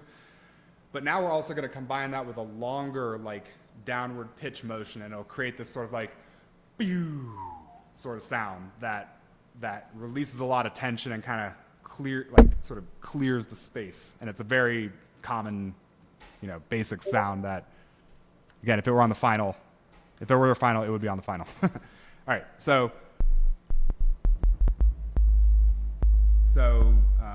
we start off with our basic sine. If you remember from last time, we took an envelope. So you can take envelope 2, and you could put it on the coarse pitch here, this left one over here. And then we want to make we want it to be a really short, snappy envelope. So we're going to take this upper right corner and drag it way down here. So. Yeah, so I took envelope 2, I put it on the coarse pitch mod here. It's the one on the left. And then I took well, by default it looks like this, sort of. Okay, and then I take this and I drag it down. So that's probably that's too much, so that's all right. Really, we want to take this envelope to, right now it's doing 4 octaves. I think you could change it to just 1 octave. So if you change this 48 to a 12, that's probably good enough.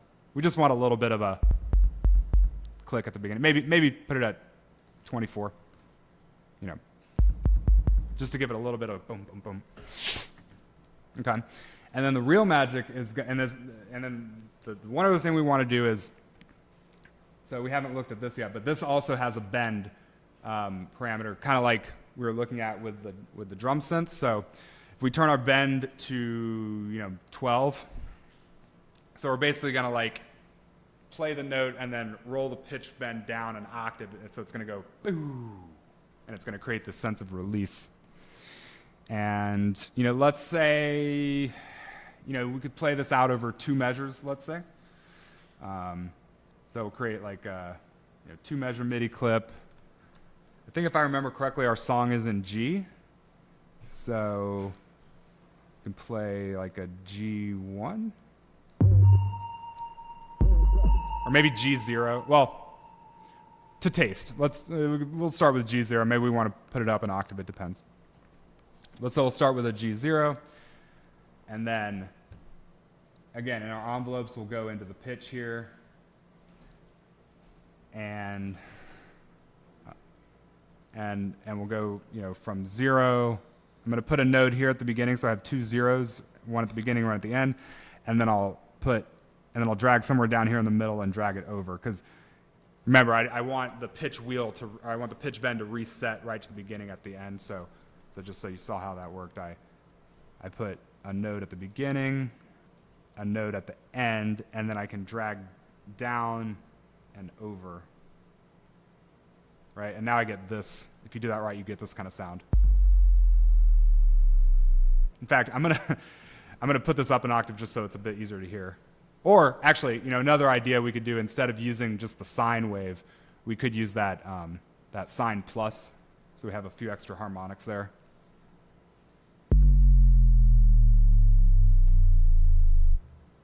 Right? Sorry, I'm moving kind of quickly here.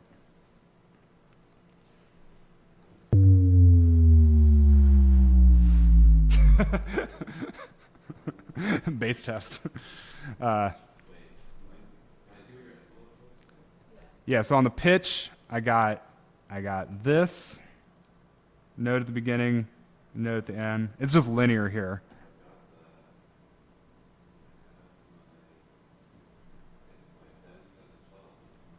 Your bend is set to 12. Is it, let's see, what note do you have? You have a G1, okay. Yeah. Yeah, okay, so let's see. You have it, maybe you were the one that was having the issue with the, okay, bend is set here.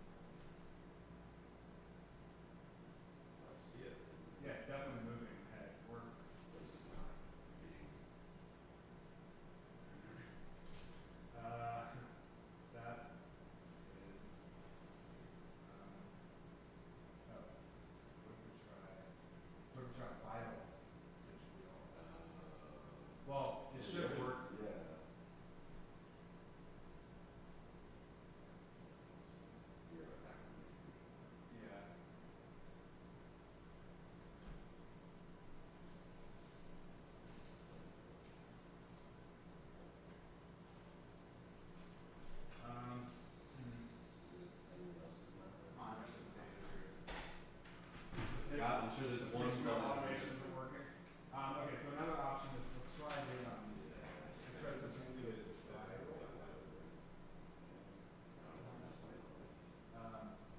yeah, so if we open up Vital, jiggle the pitch wheel.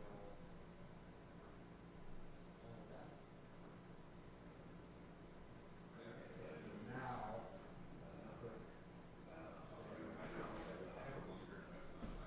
yeah, we might need to be at 50% to start. I don't even have to do okay, that definitely I has have one, this was one bar.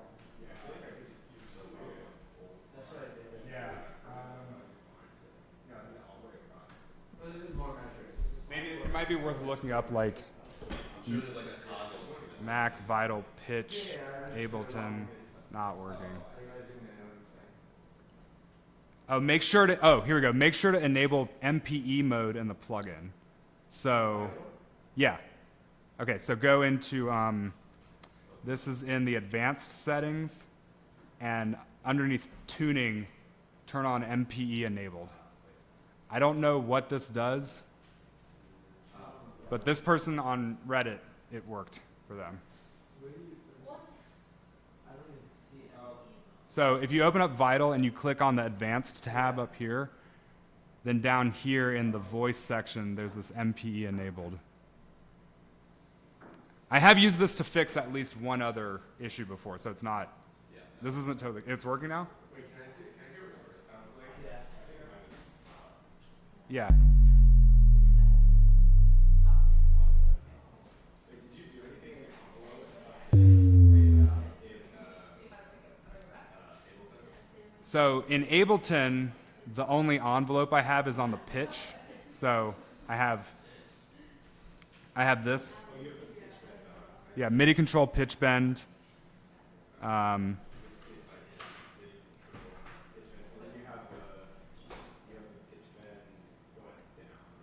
Yeah, I have the pitch wheel set, the range set to 12.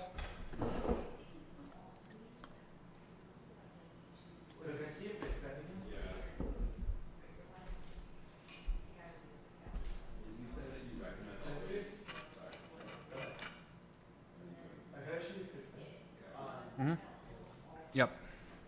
So it looks like this.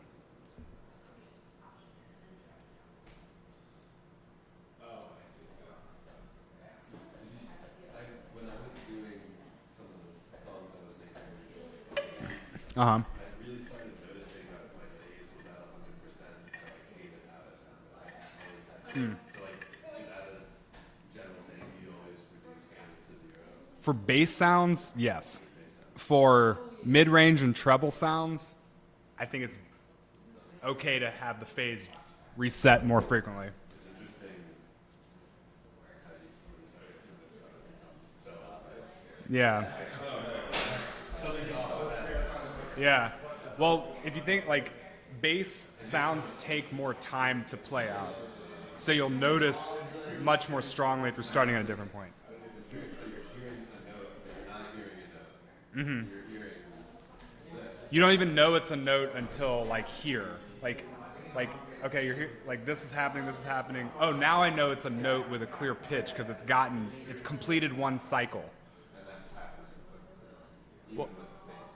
well, with bass it happens more slowly, which is why you can notice when the phase is is randomized. Yeah. So that, yeah. Yeah. Yeah. So I did, if you could put it at G0 or G1. I also have the subs playing, and I'm using the slightly enhanced sine wave, so I have a bit of more high frequency information to help it cut through, which I think is actually helpful in this case. Yeah, it's real short, real short.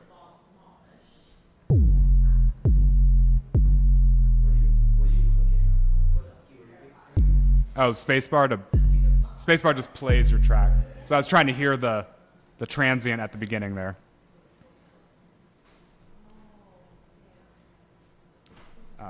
Maybe we should just Definitely sounds better. yeah. Yeah. But I don't get that like intense feeling. Yeah, I mean, it might just be that you don't have the subs. Yeah. But you know, now that having added that, now we get this kind of sound at the beginning of our build-up.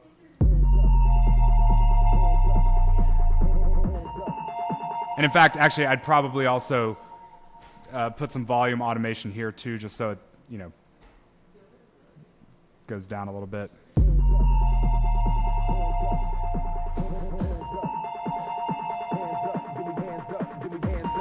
All right, so let's do a couple.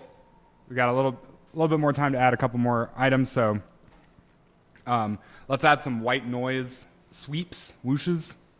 So we'll get another Vital out, and we're just gonna. We could, you know, we could program this in Vital. We could program it in Ableton.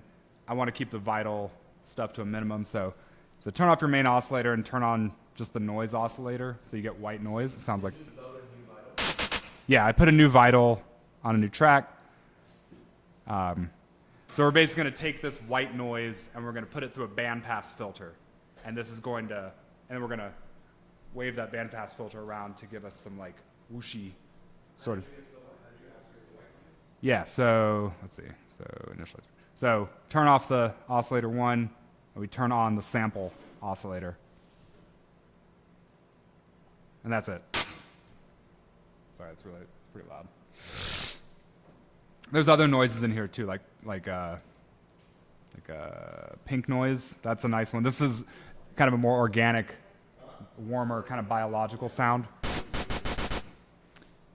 But I just want white. I'm gonna use white noise because it's, you know, more harmonically rich. Oh yeah, there's yeah, you get different. There's like, yeah. HVAC unit. There's all sorts of different noises out there that have different qualities to them that you can use. White noise is like pure mathematical randomness, and it's very high. It has a lot of high frequencies in it because they're evenly distributed throughout the spectrum, so they're kind of overweighted on the high end. You see, there's also brown noise, for instance. That's even more bassy. Pink noise is a very organic, kind of natural sort of sound. White noise is a great layer when you need like something to cut through and you need a bit of extra high-end sizzle to like really send it. I feel like when Yep. I don't know, I probably missed the setting, but I feel like when I'm hitting like the keyboard on Vinyl with white noise and then pitch with white noise on top of it, is that? Did you turn off your oscillator 1? I probably did. Okay. Thank you. Yeah. Though actually, there's a really cool thing you can do with a filter called self-oscillation. So if I take this white noise and I run it through, let's say, filter 1, and I put filter 1 as, let's say,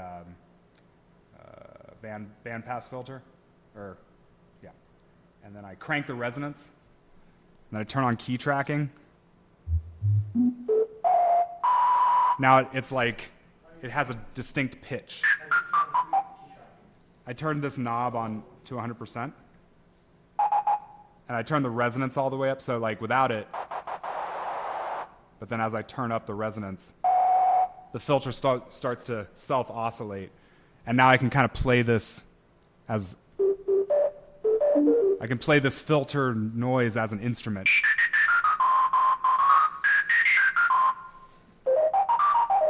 You can get some pretty cool tones that way. Anyway, that's just a self-oscillation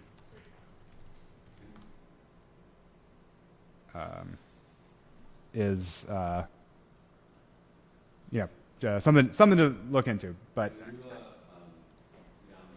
what's the keyboard icon on the right side? this one, Yeah. let's see, what is that? I don't know. I'm not sure. I was hoping there'd be like a tooltip, but yeah.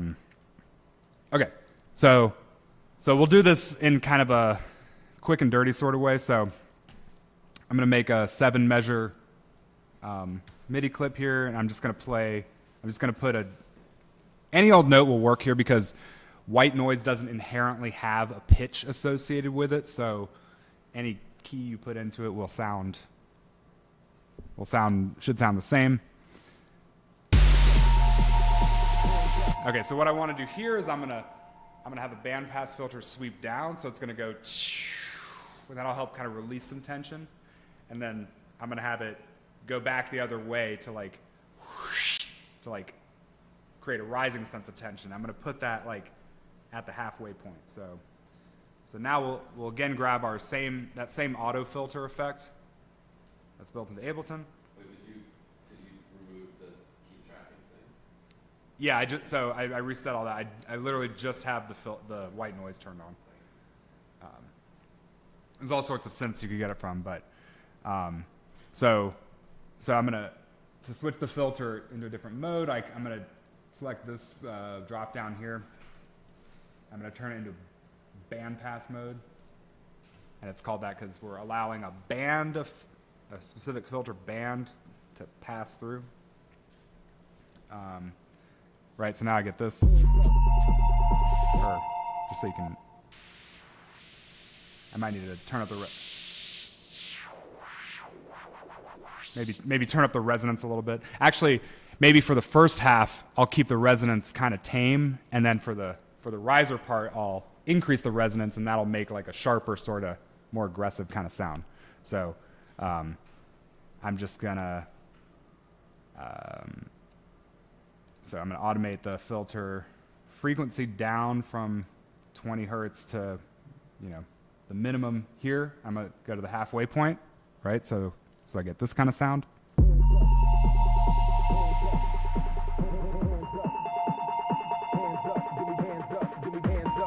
need to turn this up. And probably I want to bend this like this so it stays in the high frequency regime a little longer.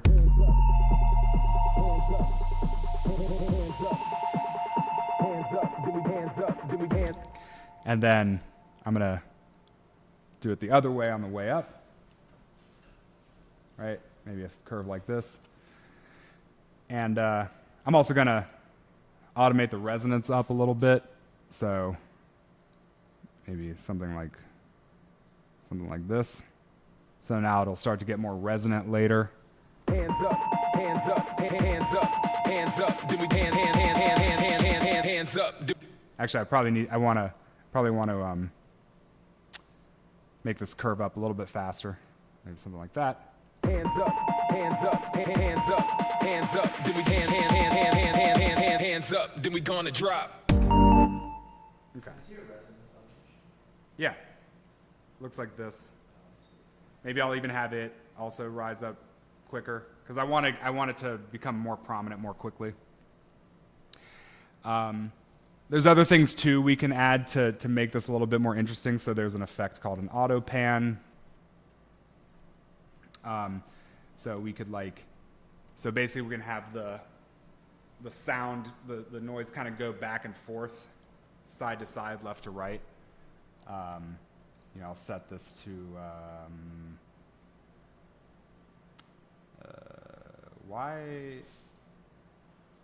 time. Okay, wait, no, I want synced. Okay, so maybe I want like eighth notes. Let's say. Where are those eighth notes? There we go. Okay, so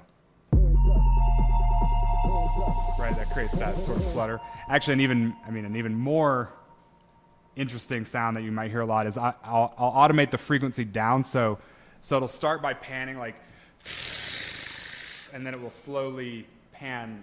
It'll be like when you spin a coin, it'll like gradually lose velocity over time, so it'll kind of mellow out. So I'll draw a curve like this kind of.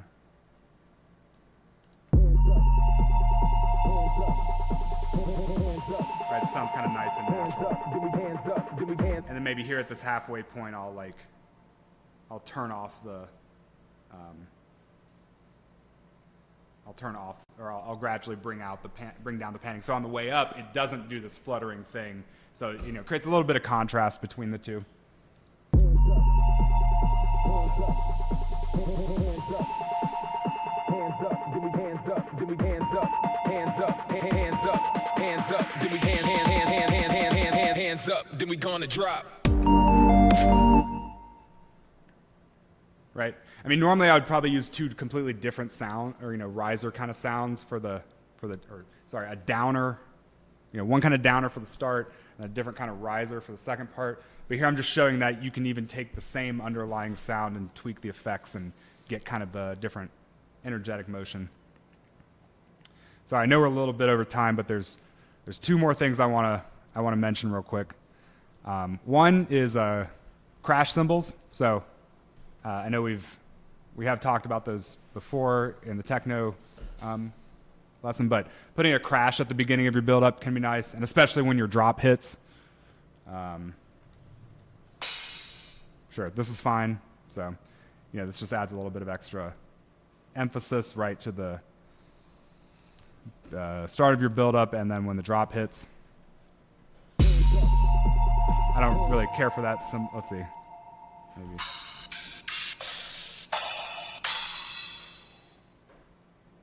Yeah. Okay. Maybe this one will work. Okay. Anyway.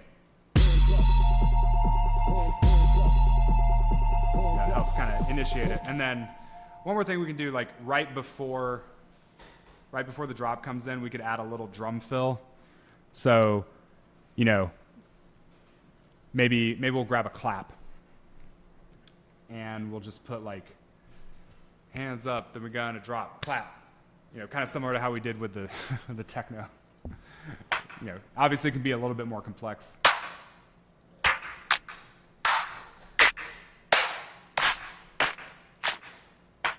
Ugh, I hate all of these. Okay, maybe this one was fine. Okay, so we'll put this like hands up, then we're gonna drop, clap. Yeah, the eighth note right before the drop. In the silence area. Yeah, in that last measure, the eighth note right before the drop. Hands up, then we gonna drop. Or we could even put like a kick on that last quarter note, and then the clap on the last eighth note, and so it'd be like kick, clap, boom. Maybe the kick will even be like a little bit quieter. So. Hands up, then we gonna drop. Maybe we'd switch the order. I don't know. You put some little kind of percussive flourish right at the very end to bring us into the drop. And also too, if we wanted, we could like carry over the, hands up, then we're gonna drop, drop, drop. Then we're kind of continuing to use our, this thematic idea. We're not just, playing it and then throwing it away. We're actually incorporating it later into our song. So we could say, hands up, then we're gonna drop. Let's see. Hands up, we're gonna drop. Drop. Or, yeah, I guess every, like this. Something like this. Drop. Drop. I don't know. Or you could put a delay on it and kind of let it trail out. So anyway, that's a lot of different techniques you can use to create a build-up, this transitional section between your verse and your chorus. Covered a lot of automations and stuff. Next week, we're going to talk about, let's see, this is week 5. So I believe next week we're going to do DJing. So intro to DJing. We're also going to talk a little bit about intros and outros. Those are kind of like some of the last two song structure components that are especially relevant for DJing, because it's like how do you mix tracks one into the other. And DJing is like the main way we perform electronic dance music for the most part.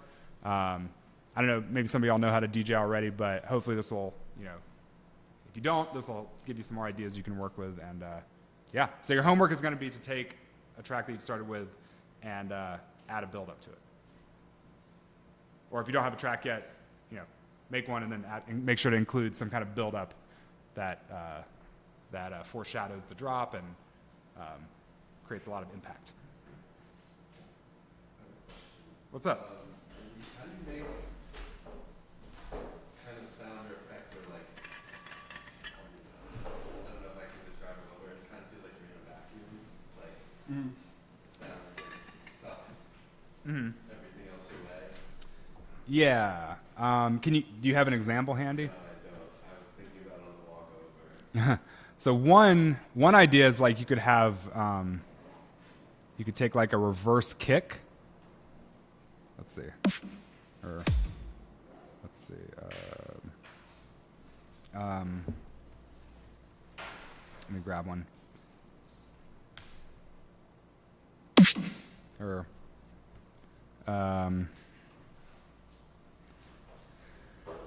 all right, kick. So we take like a kick.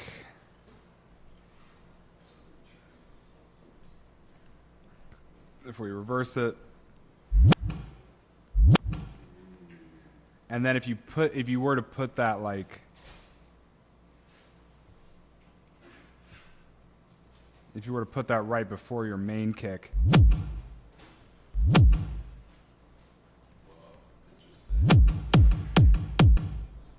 was thinking that's very interesting.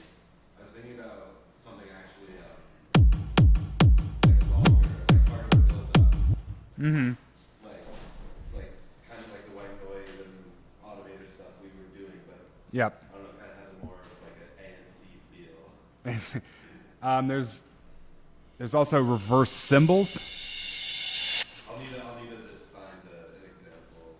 Yeah, if you can find an example, that would help. So I'm sure once I like try to dissect it, it'll be super obvious. Mm-hmm. A reverse cymbal can sometimes be what you're looking for. Hands up, then we gonna drop. Mm-hmm. And if you combine that with the like reverse kick idea.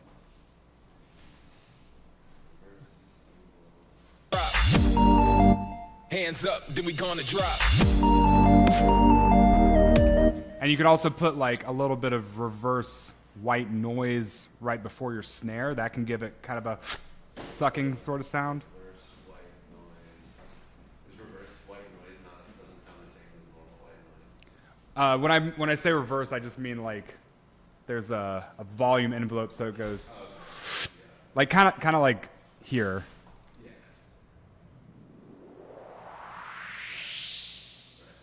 But faster. Yeah. Or you could even just like take the snare. You could take a snare and reverse. Not.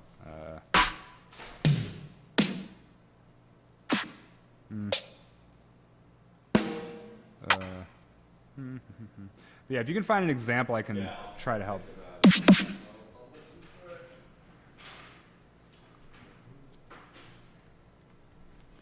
Let's see. Awesome, thank you. Sure. And I did put a link to the 500 gigabyte sample Oh, nice. in Discord. Nice. I'd be interested if you download. If I'm able to download Oh, it. sorry. If you find any good goodies in there, I think I'm gonna disconnect it from my Ableton.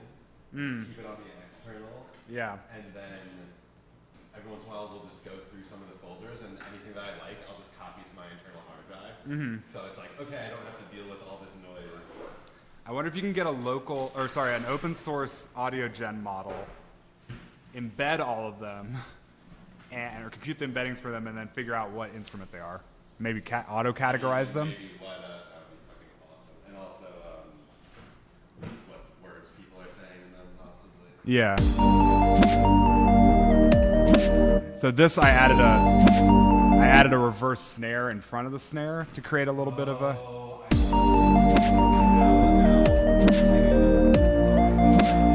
Uh-huh. Added a noise. I was like, I wasn't sure what it was. Now I'm thinking it was maybe like a reverse snare or a reverse kick or something.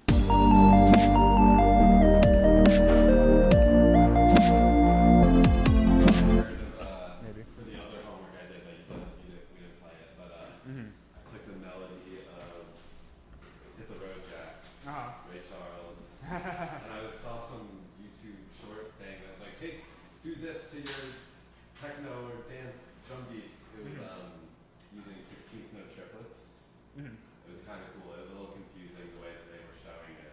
They were using a different UI than Ableton uses. Okay. But that was cool. 16th note triplets. Huh. Triplets are powerful. Yeah. in the wrong Definitely hands. add a nice variety to the beat. Mm-hmm.